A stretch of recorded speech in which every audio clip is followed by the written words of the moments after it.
جس طرح ہمارے لڑکپن کے زمانے کے انسانوں جیسے انسان نہیں رہے، اسی طرح ان وقتوں کے درندے بھی نہیں رہے۔ انسان تو موجود ہیں، بعض درندے غائب ہو گئے ہیں۔ انسان تو پہلے سے کئی گنا زیادہ ہو گئے ہیں، اور یہ اس وقت زیادہ ہونے شروع ہوئے تھے جب ایوب خان نے خاندانی منصوبہ بندی کا پروپیگنڈا شروع کیا اور قوم کو نعرہ دیا تھا، بچے کم اور گندم زیادہ پیدا کرو۔ ہوا یوں کہ گندم امریکہ سے آنے لگی، اس لیے پاکستانیوں نے بچے زیادہ پیدا کرنا شروع کر دیے۔ اصلی گنگا تو ہندوستان میں بہتی ہے، لیکن ایک گنگا پاکستان میں بھی بہتی ہے جو نظر نہیں آتی۔ نظر نہ آنے کی وجہ یہ ہے کہ یہ الٹی بہتی ہے۔ اسے پاکستان کی الٹی گنگا کہتے ہیں۔ خبر آتی ہے کہ چینی کا ایک اور کارخانہ لگ گیا ہے اور ملک میں چینی کی سالانہ پیداوار بڑھ گئی ہے۔ اگلے دن خبر آتی ہے کہ چینی کی قیمت میں اضافہ ہو گیا ہے۔ نئی حکومت آتی ہے تو کچھ دنوں بعد خبر آتی ہے کہ فلاں جگہ سے تیل نکل آیا ہے اور اب تیل کی سالانہ پیداوار میں اتنے فیصد اضافہ ہو گیا ہے۔ ایک دو دنوں کے بعد خبر آتی ہے کہ تیل کی قیمتوں میں اضافہ ہو گیا ہے۔ آج کل ملاوٹ کے خلاف مہم چل رہی ہے، اور ملاوٹ اگر پہلے سے زیادہ نہیں ہوئی تو جوں کی توں جاری ہے۔ ملک کی آبادی یعنی شرح پیدائش کو کم کرنے کا بہترین طریقہ یہ تھا کہ لوگوں سے کہا جاتا کہ بچے زیادہ پیدا کرو۔ گلیاں اور گاؤں بچوں سے بھر دو تو لوگ بچے پیدا کرنا چھوڑ دیتے۔ پاکستان کی الٹی گنگا کے بھی کیا کہنے۔ کوئی سرکاری بابو یا افسر رشوت لیتے پکڑا جاتا ہے تو پکڑنے والوں کو رشوت دے کر چھوٹ جاتا ہے۔ مجھے معاف کر دینا، بات کوئی اور شروع کی تھی اور دماغ کسی اور طرف نکل گیا۔ یہ بڑھاپے کا قصور ہے۔ میں کہہ رہا تھا کہ انسان تو پہلے سے زیادہ ہو گئے، لیکن وہ درندے نہیں رہے جو ہمارے لڑکپن میں ہوا کرتے تھے۔ یہ الگ بات ہے کہ انسانوں نے درندوں کی کمی یا غیر حاضری محسوس نہیں ہونے دی۔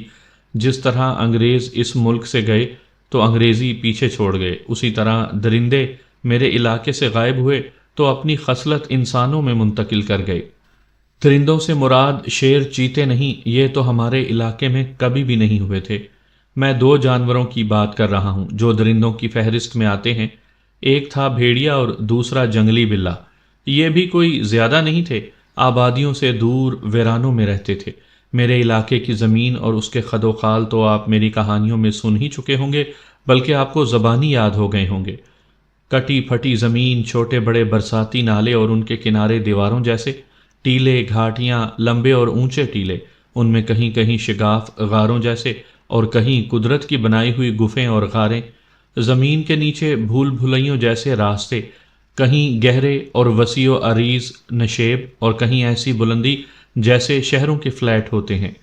ٹیلوں کے ان شگافوں اور قدرت کے بنائے ہوئے غاروں میں گیدڑ، سے، خرگوش، نیولے اور اود بلاؤ وغیرہ رہتے تھے، اور انہی میں کہیں بھیڑیے اور جنگلی بلے رہتے تھے، لیکن دن کو یہ کم ہی کہیں دکھائی دیتے تھے۔ دوسرے جانور تو عام تھے۔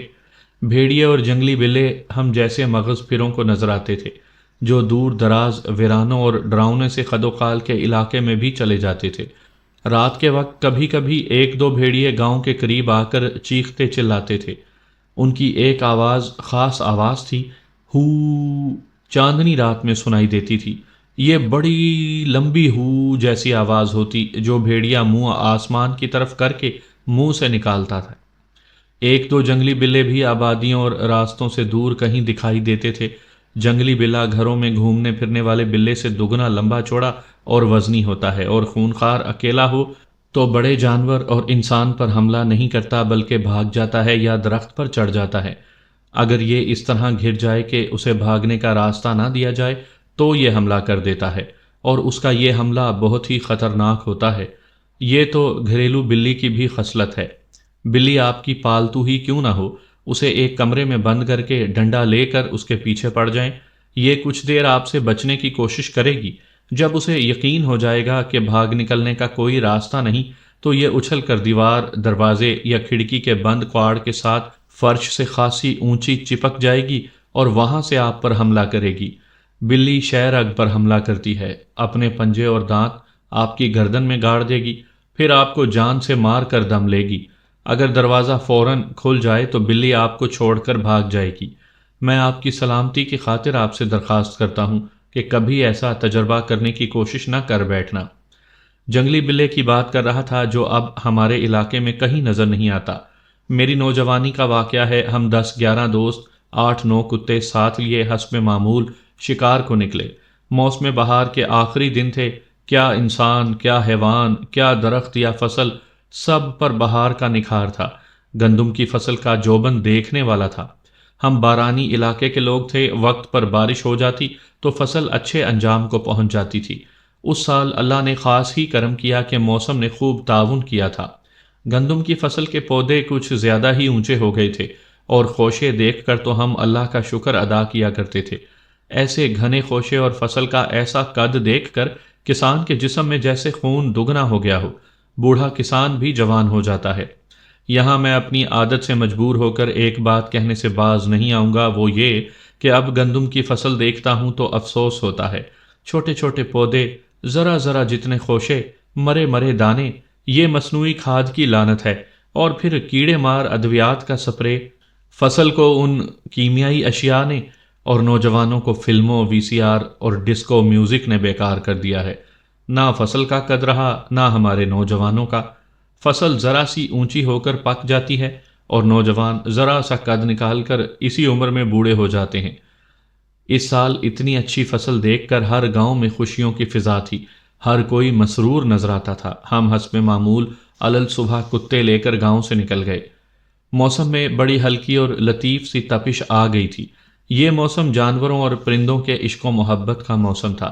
اس موسم میں جانور دن کو باہر نکل آتے تھے، محبت اور رقابت انہیں دلیر اور نڈر بنا دیتی تھی۔ نر آپس میں خون ریز لڑائیاں لڑتے اور ایک دوسرے کو جان سے مار دینے کی کوشش کرتے ہیں۔ ہم گاؤں سے دور نکل گئے۔ آسمان پر موسم بہار کے بادلوں کے سفید اور سلیٹی ٹکڑے تیر رہے تھے۔ خطرہ یہ تھا کہ کسی بھی وقت اکٹھے ہو کر بڑی زور کا مینہ برسائیں گے، اور ژالہ باری کا بھی خطرہ تھا، لیکن ہم ایسے خطروں سے پریشان ہونے کے بجائے ان سے لطف اٹھایا کرتے تھے۔ بارش اور اولے ہمارا راستہ نہیں روک سکتے تھے۔ ہم نے اس روز زیادہ دور جانے کا ارادہ کیا تھا۔ اس زمانے میں 10-12 میل دور جگہ کو بھی ہم بہت دور کہا کرتے تھے۔ ایک تو پیدل چلنا ہوتا تھا، اور دوسرا ہمارا علاقہ ایسا ہے کہ 1 میل چل کر محسوس ہوتا تھا جیسے 5 میل کا فاصلہ طے کیا ہو۔ میں اپنی کہانیوں میں اس پہاڑی علاقے کا ذکر کیا کرتا ہوں جو جہلم اور راولپنڈی کے درمیان آتا ہے۔ ریلوے لائن اور سڑک ان پہاڑیوں میں سے بل کھاتی ہوئی گزرتی ہیں۔ ہمارے گاؤں سے یہ پہاڑیاں 9-10 میل دور ہیں۔ ان وقتوں میں ان پہاڑیوں کے اندرونی علاقے کے متعلق بڑی ڈراؤنی باتیں مشہور تھیں۔ لوگ کہتے تھے کہ اس علاقے میں شیر بھی ہوتے ہیں اور اژدہا بھی، جو انسان کو سالم نگل لیتے ہیں۔ یہ بھی کہ اس علاقے میں جنوں اور چڑیلوں کا بسیرا ہے۔ یہ تو ہمیں معلوم تھا یا اندازہ تھا کہ اس علاقے میں بھیڑیے اور جنگلی بلے ہوتے ہیں۔ میں نے اپنی کسی کہانی میں بھیڑیوں کے ساتھ مارکے کا ذکر کیا تھا۔ اس زمانے میں یہ علاقہ گھنا جنگل ہوا کرتا تھا اور اس کے اندر کوئی آبادی نہیں تھی۔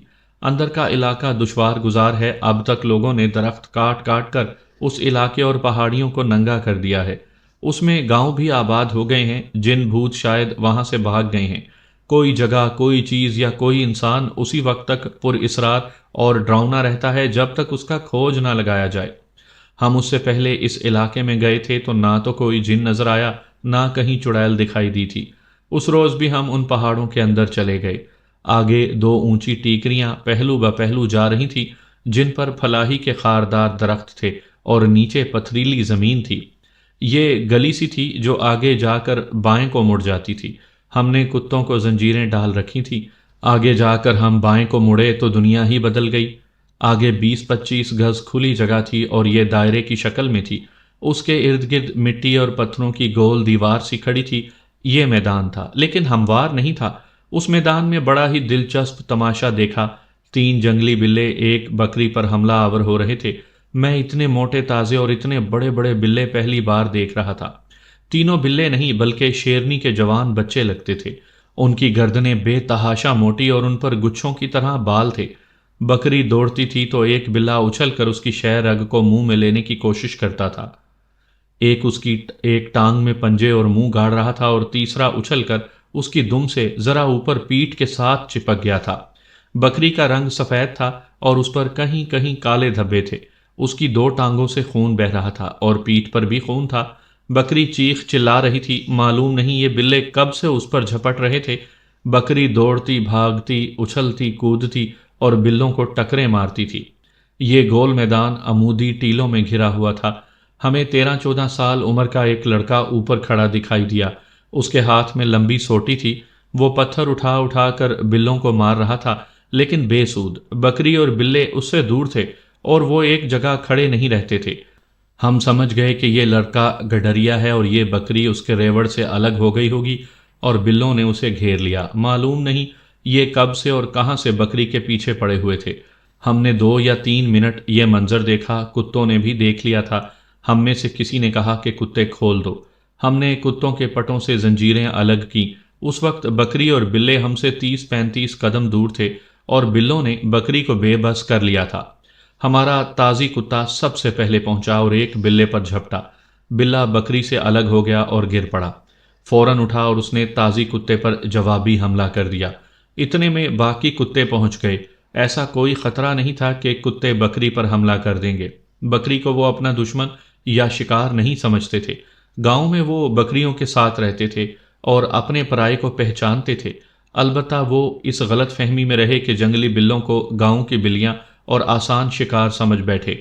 انہوں نے یہ بھی خیال نہ کیا کہ شیروں جیسی ان بلوں کے منہ سے شکار چھین لیا ہے۔ بلے قہر اور غضب میں آ گئے تھے، لیکن وہ 3 تھے اور کتے 9 یا 10 تھے۔ بلے صرف بھاگ نہیں رہے تھے بلکہ مقابلہ کر کے اور لڑتے ہوئے بھاگنے کی کوشش کر رہے تھے۔ کسی بلے کا پنجہ جس کتے کو پڑتا تھا وہ تو ایک بار پیچھے ہٹ جاتا تھا۔ میں نے ایک بلے کو دیکھا جس نے ایک کتے کی پچھلی ٹانگ پاؤں سے ذرا اوپر سے منہ میں لے لی تھی اور کتا لٹو کی طرح گھوم گھوم کر اپنی ٹانگ چھڑانے کی کوشش کر رہا تھا۔ کتے زیادہ تھے، لڑتے لڑتے کتے تقسیم ہو گئے۔ ایک بلا بھاگا تو 3-4 کتے اس کے پیچھے دوڑ پڑے۔ 2-3 کتے دوسرے کے پیچھے اور ایک بلے کے پیچھے 2 کتے تھے۔ ان میں ایک کتا میرا تھا، اس لیے میں اس کے پیچھے گیا۔ میرے ساتھ میرے 3 ساتھی تھے۔ اس میدان کے ارد گرد جو گول دیوار کھڑی تھی اس میں راستہ بنا ہوا تھا۔ یوں سمجھیں کہ 2-3 فٹ چوڑائی میں دیوار نہیں تھی۔ بلا اس طرف چلا گیا۔ میں نے دوستوں سے کہا کہ بلا گیا۔ دونوں کتے اس کے پیچھے گئے۔ میں اپنے 3 دوستوں کے ساتھ اس شگاف میں گیا تو دیکھا یہ کوئی راستہ نہیں، یہ ایک بند جگہ تھی جو تقریباً گولائی میں تھی اور اس کی چوڑائی 7-8 گز تھی۔ دیواروں کی بلندی 6-7 گز ہوگی۔ یہ دراصل کھڈ تھا اور یہ کنویں کی شکل کا تھا۔ اس کے اوپر زمین بلند تھی۔ بلا اس میں بھاگ دوڑ رہا تھا اور کتے اس کے تعاقب میں تھے۔ میں اور میرے ساتھی اس کھڈ کے منہ پر کھڑے تھے، اس لیے بلے کے لیے بھاگ نکلنے کا راستہ بند تھا۔ ایک کتا اسے پنجہ مارتا یا منہ ڈالتا تو وہ کتے کے سامنے ہو کر اسے دونوں پنجے مارتا اور دانت مارنے کی بھی کوشش کرتا تھا، لیکن دوسرا کتا اس پر جھپٹ پڑتا تھا۔ بلا اس طرف آیا جس طرف سے کھڈ میں داخل ہوا تھا، لیکن ادھر ہم 4 آدمی راستہ روک کر کھڑے تھے۔ پھر وہ کھڈ میں بھاگنے دوڑنے لگا۔ دانت تو وہ پہلے بھی نکال کر غراتا اور عجیب عجیب آوازیں نکالتا، مگر اب اس نے دیکھا کہ دشمن زیادہ ہو گئے ہیں اور نکل بھاگنے کا کوئی راستہ نہیں، تو اس کی آوازیں بہت ہی غضبناک ہو گئیں اور وہ پہلے سے زیادہ دانت دکھانے لگا۔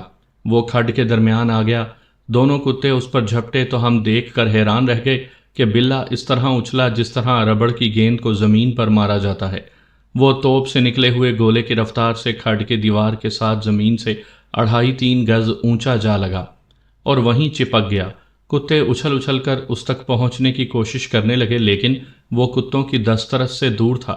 اس نے مٹی اور پتھروں کی قدرتی دیواروں میں پنجے گاڑے ہوئے تھے۔ 2 منٹ بھی نہیں گزرے ہوں گے کہ بلے نے ہماری طرف دیکھا۔ ہم اس کا راستہ روک کر کھڑے تھے۔ ہمیں ذرا سی بھی توقع نہیں تھی کہ وہ اس قدر حیران کن حرکت کرے گا۔ دیوار سے وہ تیر کی طرح ہماری طرف آیا۔ میں فوراً بیٹھ گیا تاکہ وہ اوپر سے گزر جائے۔ میرے پاس ایک لڑکا کھڑا تھا جسے ہم موٹر کہا کرتے تھے۔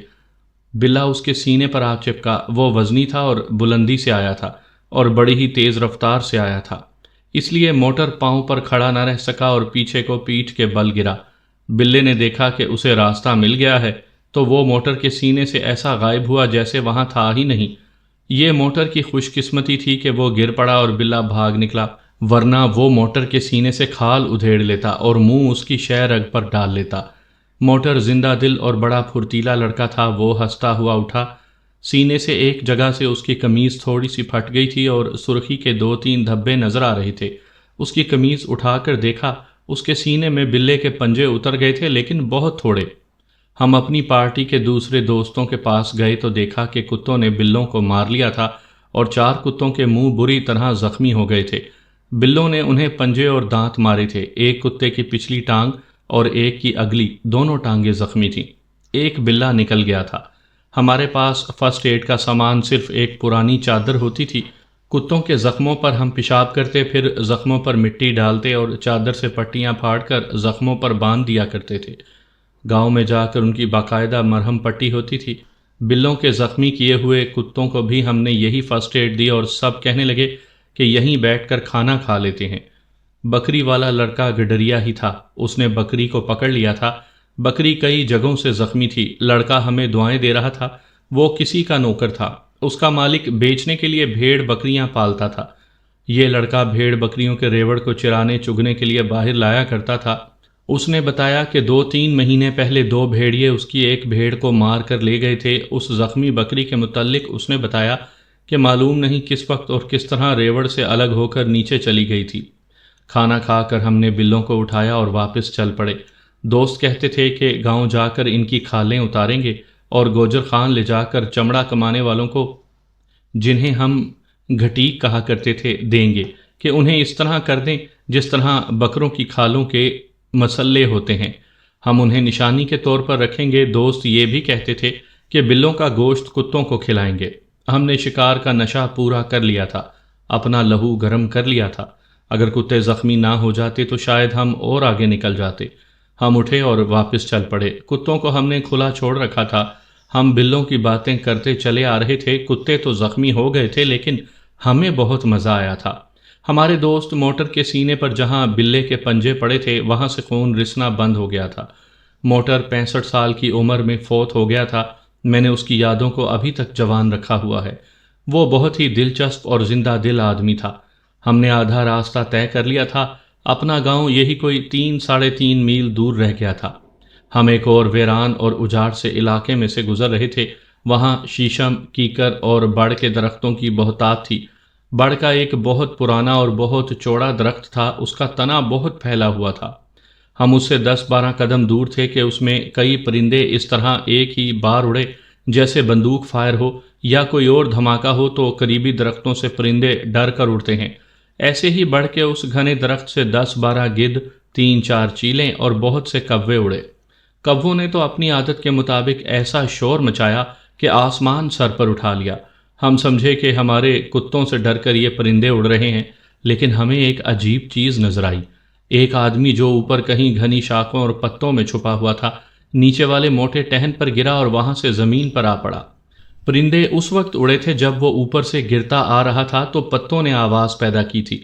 ہمیں ڈر جانا چاہیے تھا۔ یہ بھی مشہور تھا کہ اس قسم کے اجاڑ بیابان میں بڑھ کے جو پرانے درخت ہوتے ہیں ان میں چڑیلیں رہتی ہیں۔ اس زمانے میں چڑیلیں بہت مشہور تھیں۔ ان کی نشانی یہ بتائی جاتی تھی کہ ان کے ہاتھ اور پاؤں الٹے ہوتے ہیں۔ یہ بھی مشہور تھا کہ چڑیل کے بال پکڑ لو تو بے بس ہو جاتی ہے اور منتیں کرتی ہے کہ مجھے چھوڑ دو۔ میں نے ایسے آدمی بھی دیکھے تھے جو قسمیں کھا کر کہتے تھے کہ انہوں نے چڑیل دیکھی ہے۔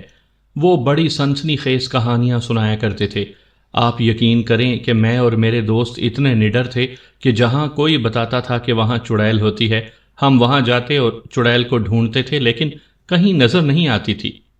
البتہ ہمارے گاؤں میں ایک چڑیل موجود تھی، زندہ و بیدار، ہر دم تیار۔ یہ ایک گھر میں رہتی تھی اور یہ گھر ہمارے گھر کے بالکل قریب ہی تھا۔ اکثر اس گھر سے ایک مردانہ آواز احتجاج اور غصے سے بھری ہوئی سنائی دیا کرتی تھی۔ اب چپ ہو جا چڑیل، اری چڑیل تو میری جان لے کر ہی چپ ہوگی۔ یہ ایک ایسی چڑیل تھی جس کے ساتھ سارے گاؤں میں کوئی منہ نہیں لگاتا تھا۔ وہ بولتی تھی تو سننے والے خاموشی سے سنتے رہتے تھے۔ یہ اس آدمی کی بیوی تھی جس کی آواز اکثر سنائی دیا کرتی تھی کہ چڑیل چپ ہو جا۔ یہ کوئی ایسی ویسی عورت نہیں تھی۔ ہمارے گاؤں میں بیائی ہوئی آئی تو سب نے دیکھا کہ بڑی اچھی شکل و صورت والی لڑکی ہے، لیکن اس کے ہونٹوں پر مسکراہٹ نظر نہیں آتی تھی۔ وہ بولتی زیادہ تھی اور اس کے بولنے کا انداز ایسا ہوتا جیسے لڑ جھگڑ رہی ہو۔ تھوڑا ہی عرصہ گزرا تھا کہ اس نے خاوند کے ساتھ باقاعدہ لڑائی جھگڑا شروع کر دیا۔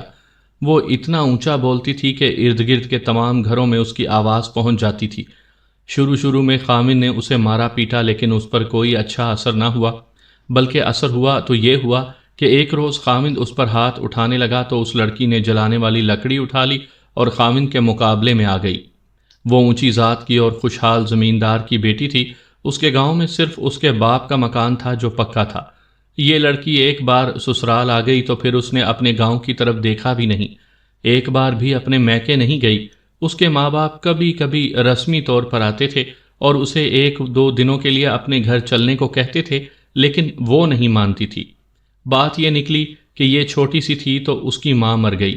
باپ نے دوسری شادی کرنے میں ذرا بھی دیر نہ لگائی۔ ستیلی ماؤں کی شہرت ویسے بھی اچھی نہیں، لیکن اس لڑکی کی ستیلی ماں نے تو ظلم و تشدد کی حد کر دی۔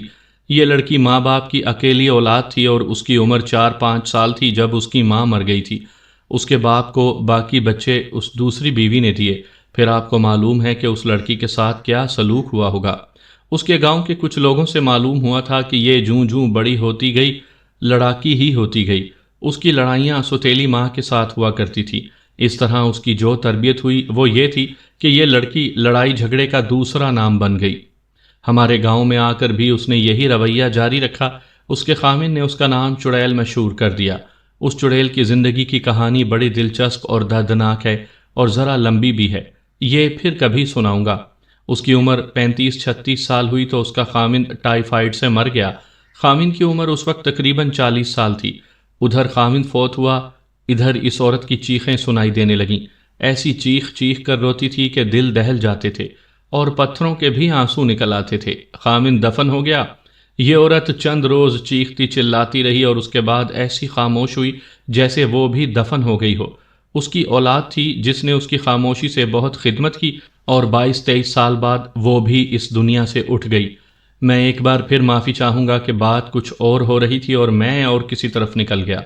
میں آپ کو یہ سنا رہا تھا کہ بڑھ کے گھنے درخت میں سے ایک آدمی گرا۔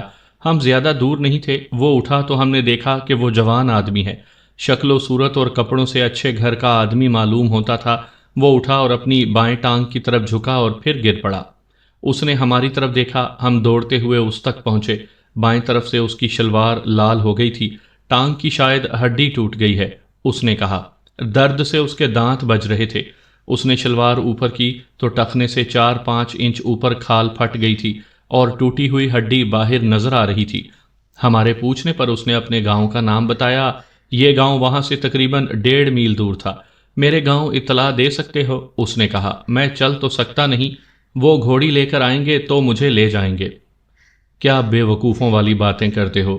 ہمارے ایک دوست راجہ شہباز خان نے کہا۔ پہلے وہاں اطلاع دیں گے تو پھر وہ تمہیں لینے آئیں گے؟ اتنی دیر میں تمہارے جسم کا سارا خون نکل جائے گا۔ ہم تمہیں گاؤں تک پہنچا دیں گے۔ راجہ شہباز خان نے ہی اسے سہارا دے کر اٹھایا اور ہم 2-3 لڑکے ساتھ ہو گئے۔ شہباز خان نے اسے اپنے کندھے پر اس طرح ڈال لیا کہ اس کا سر پیچھے اور ٹانگیں آگے کی طرف تھیں۔ اس طرح ہم نے باری باری اسے اٹھا کر اس کے گھر پہنچا دیا۔ وہاں جا کر دیکھا کہ وہ پکی حویلی میں رہنے والے خاندان کا بیٹا تھا۔ اس کی عمر 28 سال کے لگ بھگ تھی۔ اسے اس حال میں دیکھ کر گھر میں تو جیسے قیامت برپا ہو گئی ہو۔ اس کی بیوی بھی تھی اور شاید 2 بچے بھی تھے۔ ہم سب نے اس کے گھر والوں کو مشورہ دیا کہ اسے گوجر خان ہسپتال میں داخل کر کے آتے ہیں کیونکہ اس کی ہڈی ٹوٹ گئی ہے، لیکن انہوں نے ہمارا یہ مشورہ نہ مانا۔ وہ کہتے تھے کہ ہڈیاں جوڑنے والے یہاں موجود ہیں۔ وہ غلط نہیں کہتے تھے۔ اس زمانے میں دیہات میں جراح ہوتے تھے جو زخموں کا علاج بھی کیا کرتے تھے اور ٹوٹی ہوئی ہڈیاں اس طرح جوڑ لیتے تھے کہ بڑے تجربے کار ڈاکٹرز بھی حیران رہ جاتے ہیں۔ یقین کریں کہ موجودہ زمانے میں نے ٹوٹی ہڈیوں کے 2 کیس دیکھے ہیں کہ ہسپتال والے ہڈیاں ٹھیک نہیں جوڑ سکے اور ان کا دوبارہ آپریشن کرنا پڑا، پھر بھی ہڈی ٹھیک نہ ہوئی۔ اس آدمی کا نام خالق تھا۔ اس کے باپ نے اسی وقت ایک آدمی کو دوڑا دیا کہ وہ جراح کو لے آئے۔ جراح کوئی 2 میل دور کے ایک گاؤں میں رہتا تھا۔ وہ ہندو تھا اور ہمارے علاقے میں دور دور تک مشہور تھا۔ ہم نے اپنا فرض ادا کر دیا تھا، اس لیے ہم نے رخصت کی اجازت مانگی۔ اوے لڑکو، خالق کے باپ نے کہا، کیوں شرمسار کرتے ہو؟ تم تو اچھے خاندانوں کے لڑکے معلوم ہوتے ہو۔ ہم تمہیں جانے کی اجازت کس طرح دے سکتے ہیں؟ تم نے میرے ساتھ اتنی بڑی نیکی کی ہے، ورنہ میرا بیٹا وہیں جنگل میں کہیں پڑا رہتا۔ کتے ادھر باندھ دو اور چپ کر کے بیٹھ جاؤ۔ وہ ٹھیک کہہ رہا تھا کہ ہم وہاں نہ ہوتے یا ہم خالق کو اٹھا کر نہ لاتے اور ٹال مٹول کر جاتے تو اس جنگل میں سے اسے کوئی اٹھا کر نہ لاتا۔ وہ جگہ کسی راستے میں نہیں تھی، نہ وہاں سے کسی کا گزر ہوتا تھا۔ خالق چل نہیں سکتا تھا، یہ تو خون بہہ جانے سے ہی ختم ہو جاتا۔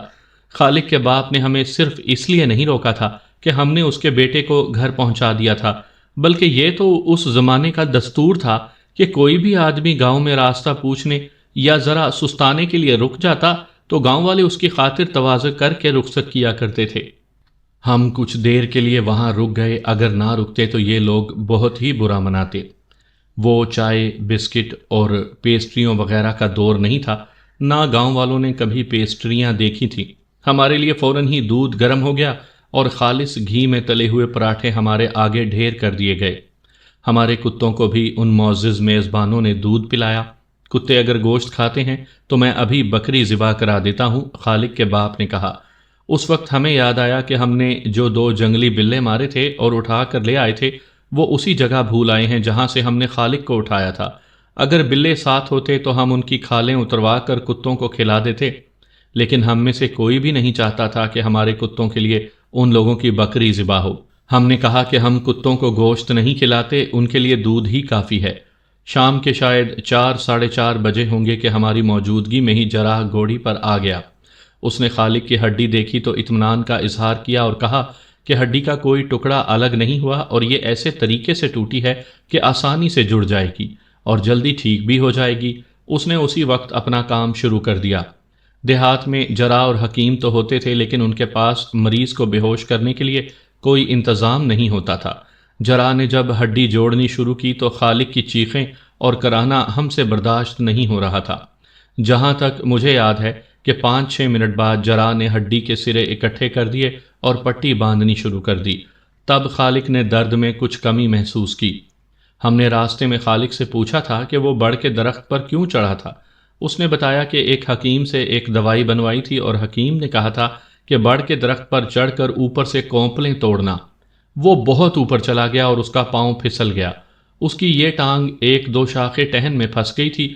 ہڈی ٹوٹی تو ٹانگ آزاد ہو گئی اور وہ نیچے آ کر گر پڑا۔ جراح اپنا کام کر چکا تو میں اپنے 2 دوستوں کے ساتھ خالق کے پاس جا بیٹھا۔ وہ اب خاصا سکون محسوس کر رہا تھا۔ ہم نے ہنس ہنس کر اس کا حوصلہ بڑھایا۔ ہم نے دیکھا کہ وہ خود بھی حوصلے والا آدمی تھا۔ اس ناقابل برداشت تکلیف میں بھی وہ ہنسی مذاق کی باتیں کرتا تھا۔ اس کی بیوی اور بہنیں اس پر قربان ہوئی جا رہی تھیں۔ اس کی ماں تو بے تحاشا رو رہی تھی۔ ماں نے جب دیکھا کہ بیٹی کی ہڈی جڑ گئی ہے اور درد کم ہو گیا ہے تو وہ میری ماں والے روپ میں آ گئی۔ اپنے باپ کی طرح تیری ہڈیوں کو بھی آرام نہیں آتا، ماں نے اسے کہا۔ وہاں تو لینے ہی کیا گیا تھا؟ ماں نے ہماری طرف دیکھ کر کہا، اپنے باپ کی طرح یہ بھی ڈھیٹ ہڈی کا بنا ہوا ہے۔ اب یہ کچھ دن چارپائی پر پڑا رہے گا تو میں بھی چین میں رہوں گی۔ خالق کا باپ پاس کھڑا ہنس رہا تھا۔ میری ماں اور میرے والد میں بھی مجھ پر اسی طرح نوک جھونک ہوتی رہتی تھی۔ میری ماں مجھے بھی ڈھیٹ ہڈی والا کہا کرتی تھی۔ آج وہ مائیں یاد آتی ہیں تو دل ڈوبنے لگتا ہے اور انہی ماؤں کو تلاش کرتا ہے۔ ہم جب رخصت ہونے لگے تو خالق نے میرے ساتھ اور میرے دوستوں کے ساتھ ہاتھ ملایا۔ یار، اس نے جذباتی سے لہجے میں کہا، میں تمہارا شکریہ کس طرح ادا کروں؟ جس دن چلنے کے قابل ہو جاؤں گا اس دن سب سے پہلے تمہارے گاؤں میں آؤں گا۔ تم کیوں آؤ گے؟ میرے ایک دوست افضل نے کہا، کیا ہم تمہیں دیکھنے نہیں آئیں گے؟ شاید کل ہی آ جائیں، میں نے کہا۔ ضرور آنا یار، خالق نے کہا، اتنے اچھے دوست کہاں ملتے ہیں۔ دعا کرنا میں جلد ہی چلنے پھرنے کے قابل ہو جاؤں، پھر میں بھی تمہارے ساتھ شکار کے لیے چلا کروں گا۔ خالق کی ماں، بہنوں اور اس کی بیوی نے دل سے نکلی ہوئی دعاؤں کے ساتھ ہمیں رخصت کیا۔ خالق کا والد اور اس کا چھوٹا بھائی گاؤں سے کچھ دور تک ہمارے ساتھ ہمیں رخصت کرنے کے لیے آئے۔ اپنے گاؤں میں ہم اس وقت پہنچے جب سورج غروب ہو چکا تھا اور شام گہری ہو گئی تھی۔